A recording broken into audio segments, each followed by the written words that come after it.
नमस्कार, आप देख रहे हैं उत्तराखंड की बात। मैं हूं आपके साथ शिल्पा तोमर। उत्तरकाशी में रेस्क्यू ऑपरेशन चल रहा है। धराली और हर्षिल में अब तक इस रेस्क्यू ऑपरेशन के तहत 1126 लोगों को बचा लिया गया, उनका रेस्क्यू कर लिया गया और अभी भी कुछ लोग लापता है। हर्षिल से जानकारी मिल रही है कि यहाँ 7 सैनिक, उन्हें अभी तलाशा जा रहा है। उनके बारे में अभी कुछ जानकारी हाथ नहीं लग पाई। धराली आपदा रेस्क्यू ऑपरेशन अब भी चल रहा है। आईटीबीपी की टीम, एनडीआरएफ की, एसडीआरएफ की, सेना की टीम लगातार वहां लगी हुई है। धराली और हर्षिल में अब तक कुल मिलाकर 1100 से ज्यादा लोगों को तो बचा लिया गया, बाकियों तक भी पहुंचा जा रहा है। हर्षिल में 7 लापता सैनिकों की भी तलाश अभी जारी है। वहीं सरकार ने आपदा पीड़ितों के लिए सहायता राशि का ऐलान किया। धराली आपदा में जीवन खोने वाले लोगों के परिजनों को 5-5 लाख रुपए मुआवजे के तौर पर दिया जाएगा। जिन लोगों ने अपने मकान गंवाए हैं उन्हें भी 5-5 लाख रुपए की त्वरित सहायता राशि दी जाएगी। ये अनाउंसमेंट, ये ऐलान सरकार की तरफ से किया गया। वहीं लापता लोगों की तलाश में रेस्क्यू टीमें जुटी हुई है। सेना, आईटीबीपी के साथ एनडीआरएफ, एसडीआरएफ की टीम, स्थानीय पुलिस की टीम रेस्क्यू कार्य में जुटी हुई है। आईटीबीपी के 113 जवान पैदल मार्गों से प्रभावित क्षेत्रों में पहुंच रहे हैं। वहां पर जनता तक राहत सामग्री पहुंचा रहे हैं। आपदा के बाद पहली बार धराली में बिजली भी चली। लगातार भारी बारिश की वजह से, भूस्खलन की वजह से, बादल फटने की घटनाओं की वजह से बिजली के पोल वहां पर क्षतिग्रस्त हुए। तार, ट्रांसफार्मर, उप संस्थानों को गंभीर रूप से क्षति पहुंची थी, उन्हें नुकसान पहुंचा था। उन्हें एक एक करके दुरुस्त किया जा रहा है। सौर ऊर्जा और माइक्रो हाइड्रो ग्रिड से निरंतर इस पूरे इलाके में बिजली आपूर्ति की जा रही है।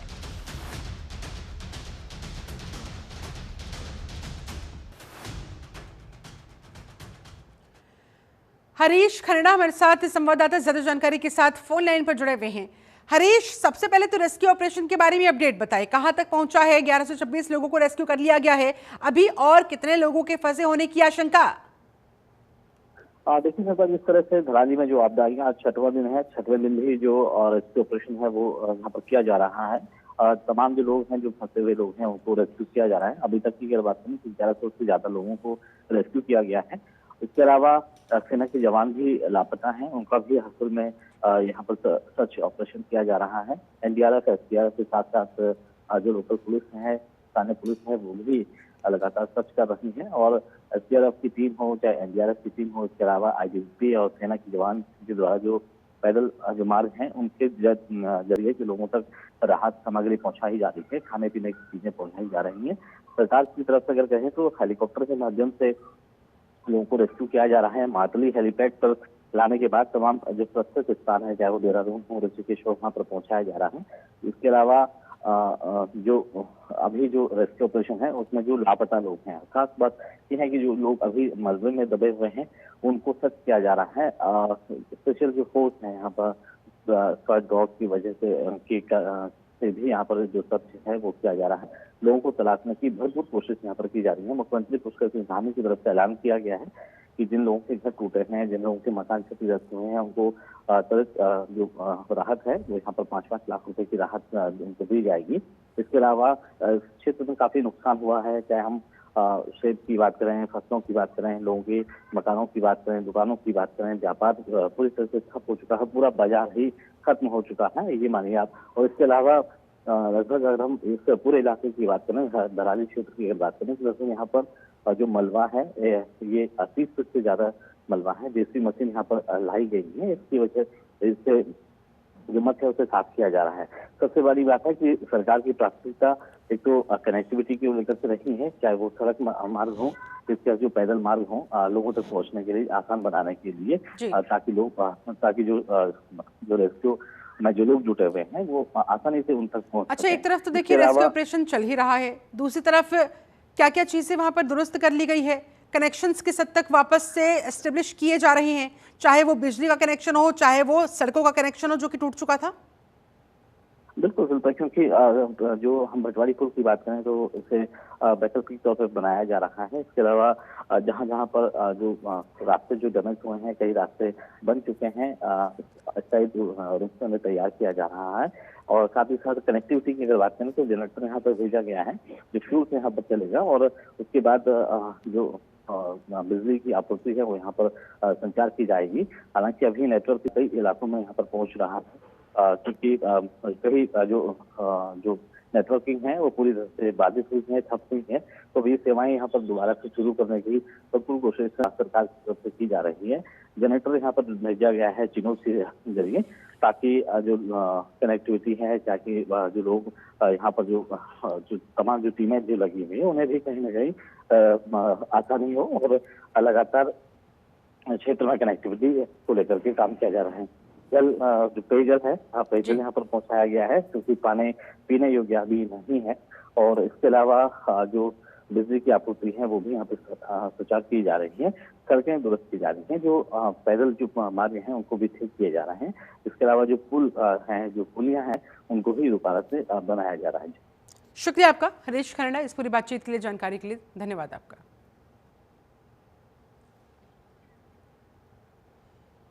वहीं मुख्यमंत्री पुष्कर सिंह धामी ने राज्यपाल गुरमीत सिंह से मुलाकात की। इस मुलाकात के दौरान धराली और हर्षिल में जिस तरह से आपदा आने के बाद परिस्थितियां बनी, वहां पर जो राहत कार्य चल रहे हैं, रेस्क्यू ऑपरेशन जो चल रहा है, प्रभावित लोगों के पुनर्वास के संबंध में भी इस दौरान दोनों माननीयों के बीच बातचीत। तस्वीरें देखिए आपके सामने, राज्यपाल गुरमीत सिंह से मुलाकात के दौरान की मुख्यमंत्री पुष्कर सिंह धामी की ये तस्वीरें, और इस दौरान पौधा भेंट किया गया। मुख्यमंत्री धामी ने यह भी इस दौरान स्पष्ट किया कि राज्य सरकार हर आपदा प्रभावित नागरिक के साथ मजबूती के साथ खड़ी है, हर संभव सहायता उन्हें दी जाएगी। शासन स्तर पर राहत और पुनर्वास की कार्रवाई को त्वरित और प्रभावशाली रूप से क्रियान्वित किया जाएगा। तेजी के साथ इस दिशा में काम करने का आश्वासन भी यहां पर सरकार की तरफ से खुद मुख्यमंत्री पुष्कर सिंह धामी की तरफ से दिया गया है।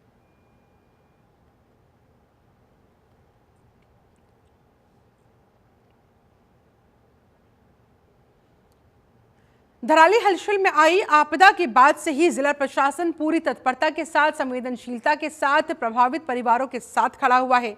जिलाधिकारी स्वयं इस घटना के बाद से प्रभावित क्षेत्र में कैंप कर रहे हैं।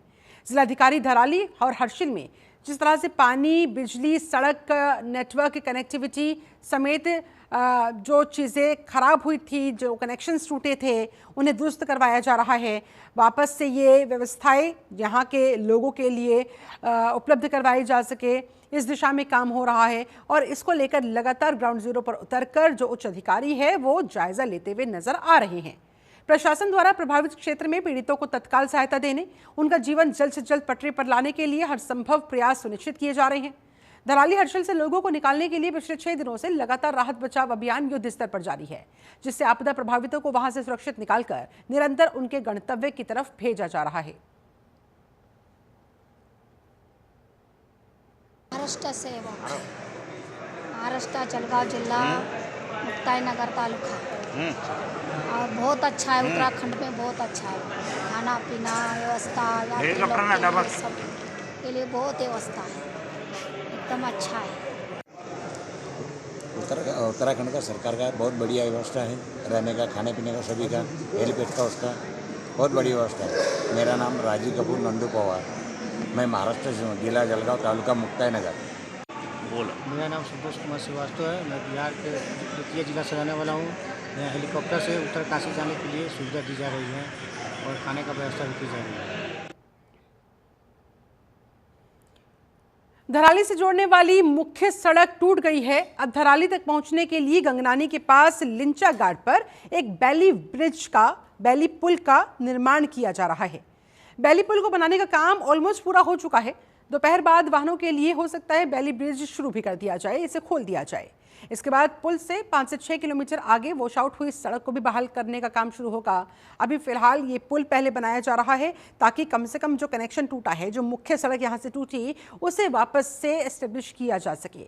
आर्मी, BRO, NDRF की टीम, SDRF की टीम इस पुल को बनाने में युद्ध स्तर पर जुटी हुई है। दिन रात इस पुल को बनाने का काम किया जा रहा है और ऑलमोस्ट काम पूरा हो चुका है, लगभग काम पूरा हो चुका है। और माना जा रहा है आज दोपहर तक ये पुल आम लोगों के लिए, वाहनों की आवाजाही के लिए खोल दिया जाएगा।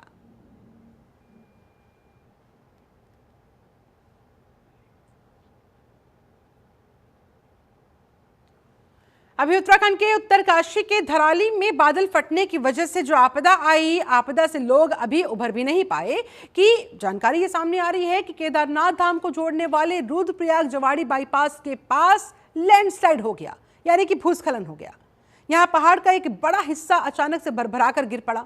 इस दौरान वहां मौजूद लोगों ने किसी तरह से समय रहते वहां से भागकर अपनी जान बचाई। भूस्खलन की वीडियो सोशल मीडिया पर तेजी से वायरल भी हो रही है। इस वीडियो में देखा जा सकता है कि धीरे धीरे कुछ पत्थर कैसे नीचे गिरने शुरू हो जाते हैं और देखते ही देखते चंद ही सेकंड्स में पहाड़ का एक बड़ा सा हिस्सा नीचे ढहकर गिर पड़ता है। इस भीषण भूस्खलन की वजह से बाईपास पर यातायात व्यवस्था भी प्रभावित हुई।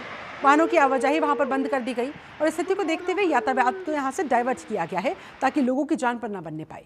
भूस्खलन की वजह से जवाड़ी बाईपास के आगे केदारनाथ जाने वाला राजमार्ग भी अवरुद्ध हो गया, वो भी ब्लॉक हो गया।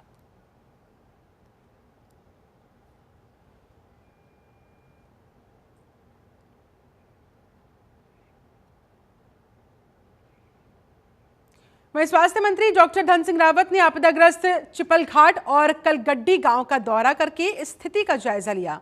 उन्होंने प्रभावित परिवारों से मुलाकात कर उनकी समस्याएं सुनी, हर संभव मदद का भरोसा दिया।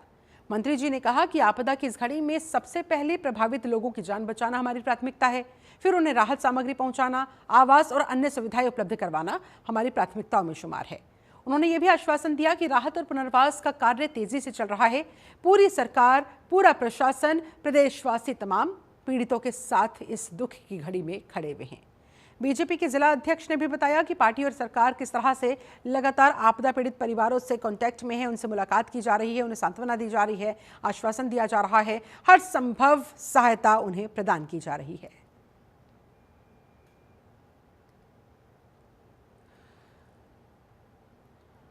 देखिए, अभी जो बहुत बड़ी आपदा आई थी हमारे क्षेत्र में, तो हमारा 121 से NH है, उसमें कलगड्डी में लगभग 40 मीटर का पुल बह गया था।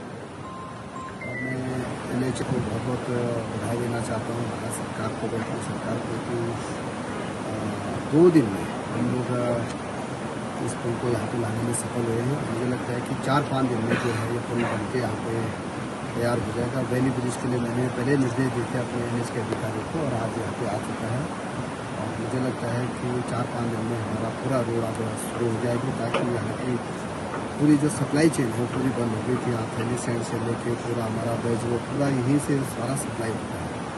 लेकिन काफ़ी हमारे यहाँ क्षेत्र में नुकसान हुआ है। हमारे जिला पंचायत सदस्य भी मेरे साथ में हैं, हमारे जिला अध्यक्ष भी हैं।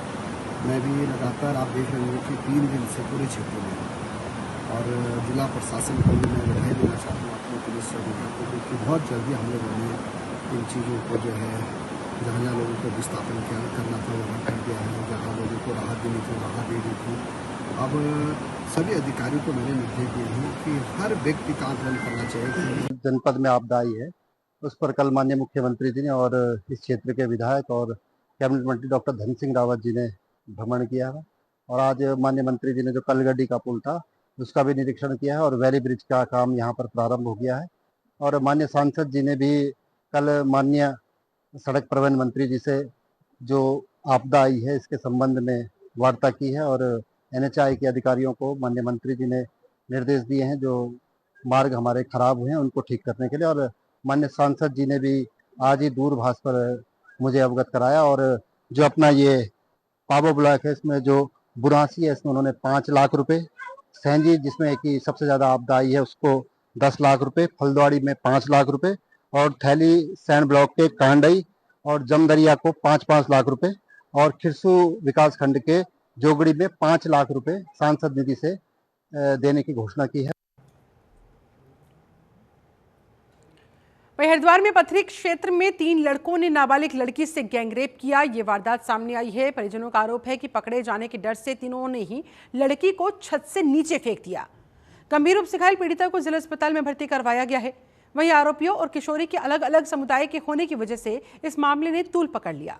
तनाव को देखते हुए गांव में भारी पुलिस फोर्स की तैनाती की गई है। पुलिस ने तीनों युवकों के खिलाफ मुकदमा दर्ज कर लिया है।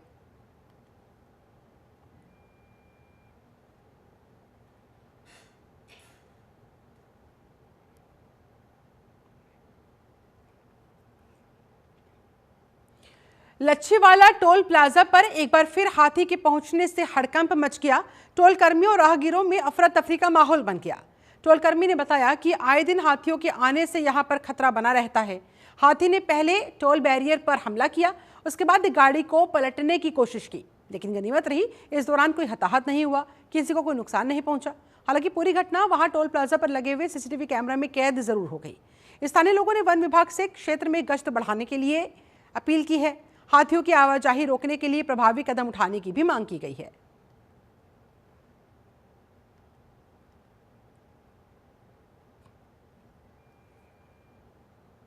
ये देखिए, अचानक से अफरा तफरी का माहौल वहां पर पैदा हो गया जब एक हाथी टोल प्लाजा पर कुछ इस तरह से आराम से घूमता फिरता नजर आया। हालांकि देखिए कैसे एक गाड़ी को उसने पलटने की भी कोशिश की, लेकिन गनीमत रही कि किसी को कोई नुकसान नहीं पहुंचा। कोई हताहत इस दौरान इस घटना में नहीं हुआ, लेकिन लोग डरे हुए हैं, दहशत में हैं। जाहिर तौर पर देखिए टोल प्लाजा पर अचानक से हाथी का इस तरह से आ जाना, गाड़ी को पलटने की कोशिश करना किसी की भी जान पर बन सकती थी।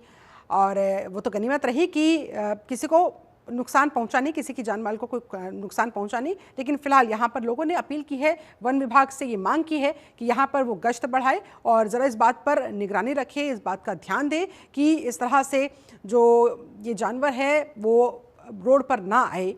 और इसको लेकर व्यवस्था वहाँ पर होनी चाहिए। सुरक्षा को लेकर यहाँ पर लोगों की तरफ से डिमांड की गई है, मांग की गई है।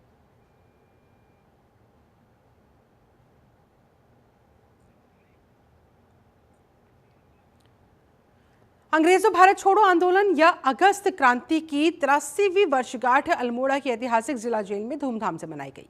इस मौके पर स्वतंत्रता संग्राम सेनानियों को याद किया गया। स्कूली बच्चों ने रंगारंग सांस्कृतिक कार्यक्रम प्रस्तुत किए।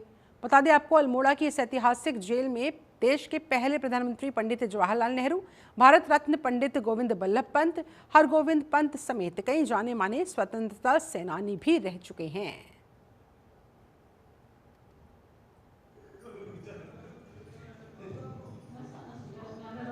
तो देश की आज़ादी के लिए जिन महान स्वतंत्रता सेनानियों ने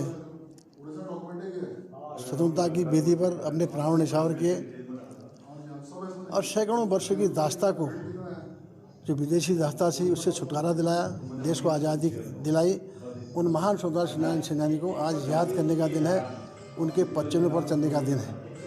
ये आज़ादी हमें कोई उपहार में नहीं मिली, विरासत में हमको आज़ादी नहीं मिली है। इस आज़ादी, जो आज़ादी है, ये वीरों के शौर्य से हमको आज़ादी मिली और वीरांगनाओं का भी बहुत बड़ा सहयोग रहा। वीरांगनाओं के जो है, वीरांगनाओं के सत्यत्व से हमको आज़ादी मिली। साथ ही हमारे शहीदों के रक्त से हमको आज़ादी मिली। और आज का दिन उन तमाम महान स्वतंत्रता सेनानियों को याद करने का दिन है, उनके कृतित्व और व्यक्तित्व पर चलने का दिन है। वहीं रुड़की के मंडावली गांव में पिछले 4 दिनों से खेतों, कब्रिस्तान, शमशान और स्कूल में भरे पानी को लेकर जब ग्रामीणों ने अपना विरोध जताया तो नायब तहसीलदार ने गांव में पहुंचकर कई गांव के ग्राम प्रधानों से वार्ता की, बातचीत की और जल्द ही जलभराव की समस्या के समाधान करने की बात कही, आश्वासन दिया। ये देखिए तस्वीरें आपके सामने। ये इस तरह से यहाँ पर जलभराव की वजह से लोगों को दिक्कत परेशानी होती है, उनकी जान पर भी बनाती है और ग्रामीणों का गुस्सा अभी भी लेकिन कम नहीं हुआ। उनका कहना है कि उनकी फसलें बर्बाद हो चुकी हैं, साथ ही बच्चों की पढ़ाई नहीं हो पा रही क्योंकि स्कूल में कई फीट तक जो पानी भरा हुआ है। ऐसे में ग्रामीण डरते हैं अपने बच्चों को स्कूल तक भेजने में।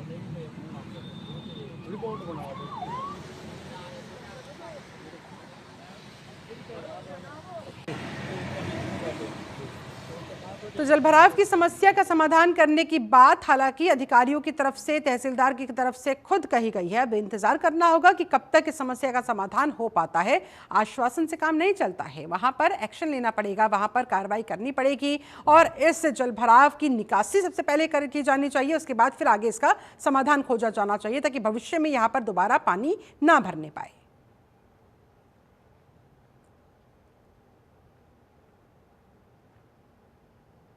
वहीं रुड़की ब्लॉक में मुख्य विकास अधिकारी ने औचक निरीक्षण करते हुए बड़े पैमाने पर खामियां पकड़ी। इस दौरान उन्होंने ब्लॉक के कनिष्ठ सहायक के मौजूद नहीं होने पर उन्हें निलंबित कर दिया, जबकि एबीटीओ को ड्यूटी के प्रति लापरवाही बरतने पर उनसे जवाब तलब किया गया है।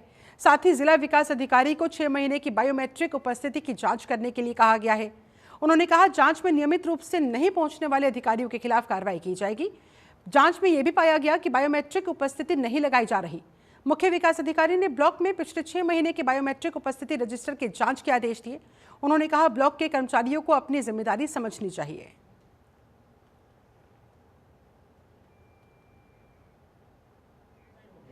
जब निरीक्षण किया खंड विकास कार्यालय रुड़की का, जिसमें हमारे जो कनिष्ठ सहायक हैं यहाँ पे उनको तत्काल रूप से सस्पेंड किया गया है, वो यहाँ मौजूद नहीं थे। उसके अलावा जो ABDO हैं वो भी जब निरीक्षण चल रहा था उस वक्त तो मौजूद नहीं थे, उसके उपरांत आए। तो इसमें पूरा जो बायोमेट्रिक अटेंडेंस होता है पूरे कार्यालय में, उसकी विस्तृत जाँच करने के लिए जिला विकास अधिकारी को बोला गया। और इसमें अगर जाँच में निकल के आता है कि नियमित रूप से समय नहीं आया जा रहा है अधिकारी और कर्मचारी द्वारा, तो उसमें संबंधित के विरुद्ध कार्रवाई की जाएगी। तब मैं बता रही हूँ आज एक कनिष्ठ सहायक को सस्पेंड भी किया, जिसके अलावा जो अन्य कार्मिक हैं और अधिकारी भी हैं उनके विरुद्ध भी कार्रवाई की जाएगी। एक बार पूरा बायोमेट्रिक अटेंडेंस जो है उसके बाद उसकी पूरी जांच करेंगे। आज हमारी आदरणीय मुख्य विकास अधिकारी जी आई थी यहाँ पे, जो बेकरी यूनिट स्टार्ट हुई है उसका निरीक्षण किया है। तो उसमें मैडम ने सब चीज़ें ठीक बताई हैं, थोड़ा मार्केटिंग बढ़ाने के लिए बोला है। और एक हमारी लाइब्रेरी है ये पास में, जो अभी 2-3 महीने से बंद पड़ी है, तो अब बच्चे नहीं आ पा रहे थे, इसमें थोड़ी व्यवस्थाएं कम थी, तो मैडम ने उसके भी निर्देश दिए हैं कि इसको भी हम CSR फंड से रेनोवेट कराएंगे। पिरान कलियर साबिर पाक के सालाना उर्स को लेकर ADM हरिद्वार और SP देहात ने विभिन्न विभाग के अधिकारियों के साथ उस क्षेत्र का दौरा किया, निरीक्षण किया। इस दौरान उन्होंने दरगाह क्षेत्र का भी जायजा लिया। वहां पर मौजूद तमाम व्यवस्थाओं को समय रहते दुरुस्त करने से संबंधित अधिकारियों को इंस्ट्रक्शंस दिए। अपर जिलाधिकारी ने यह बताया कि उर्स मेले से संबंधित अधिकारियों को और कर्मचारियों को अलर्ट मोड पर रहने के लिए कहा गया है। उनके साथ बैठक की गई है। पार्किंग की व्यवस्था होनी चाहिए, पानी की साफ सफाई की वहाँ पर सारी व्यवस्था होनी चाहिए, ये उन्हें सुनिश्चित करना होगा। इस तरह के इंस्ट्रक्शंस उन्हें दिए गए हैं ताकि वो ग्राउंड जीरो पर पहुंचकर ये सारी फैसिलिटीज़ वहाँ पर अवेलेबल करवा सकें। उर्स मेले के दौरान इस मेले में आने वाले लोगों को ताकि कोई दिक्कत परेशानियों का सामना ना करना पड़े, इसको लेकर ADM हरिद्वार और SP देहात खुद वहाँ पर अधिकारियों से जाकर मुलाकात करते नजर आए, बातचीत करते नजर आए। क्या कुछ व्यवस्थाएं करनी है, कैसे करनी है, इस बारे में उन्हें इंस्ट्रक्शंस देते नजर आए।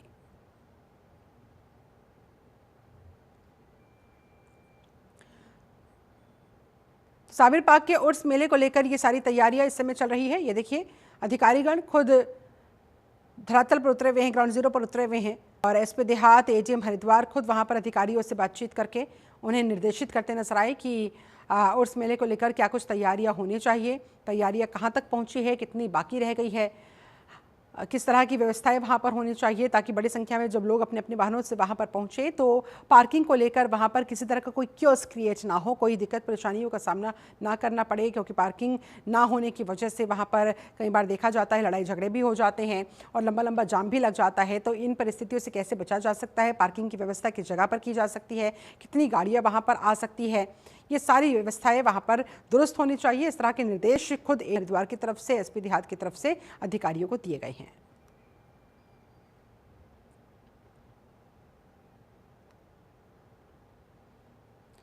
वहीं रुड़की के रणसुरा गांव में ग्रामीण के घर पर विशालकाय मगरमच्छ घुस जाने के बाद वहां पर अफरा तफरी का माहौल पैदा हो गया। जी हां, जाहिर तौर पर अगर किसी के घर में मगरमच्छ घुस आए तो क्या होगा।